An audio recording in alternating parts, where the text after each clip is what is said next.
Денеска православната црква ги празнува светите апостоли Архип, Филимон и Апфија и преподобниот Доситеј.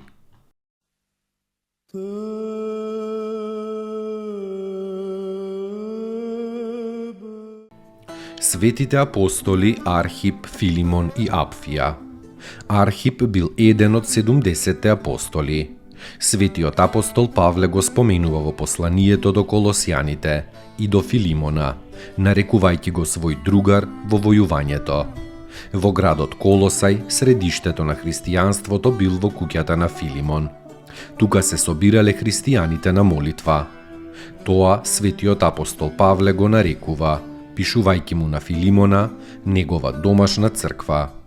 Во тоа време апостолите ги ракополагале своите ученици за епископи, и тоа некои од нив на постојано место, а некои како патувачки мисионери по разни места. И Филимон бил еден од овие последниве. Апфија, Филимоновата жена, постела и служела на домашната црква.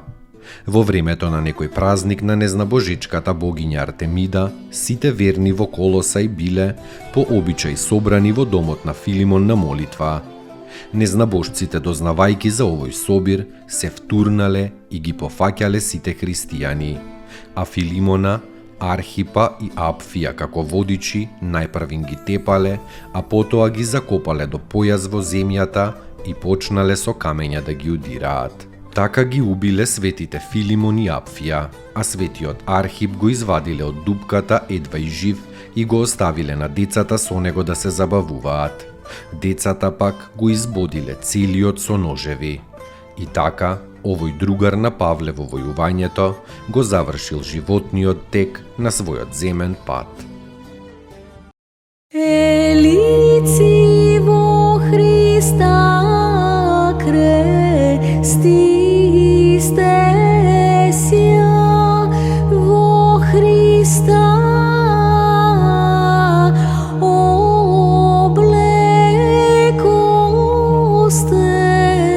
Alleluia.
Преподобниот Доситеј, ученик на прославениот Ава Доротеј, кој живеел во киновијата на преподобниот Серит, Јован и Варсонуфи Велики.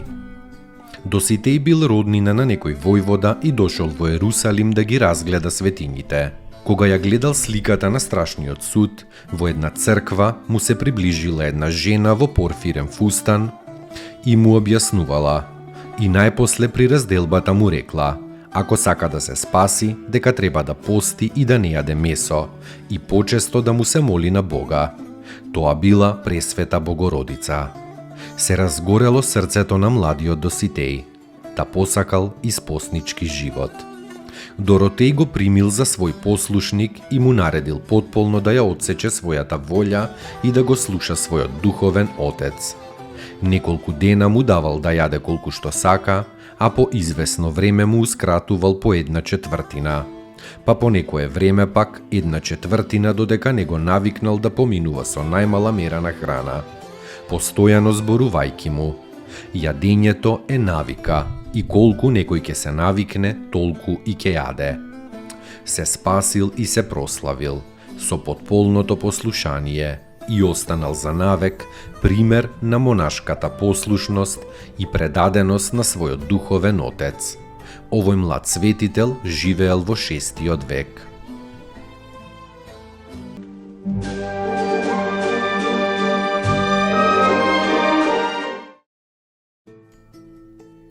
Поуки од светите оци.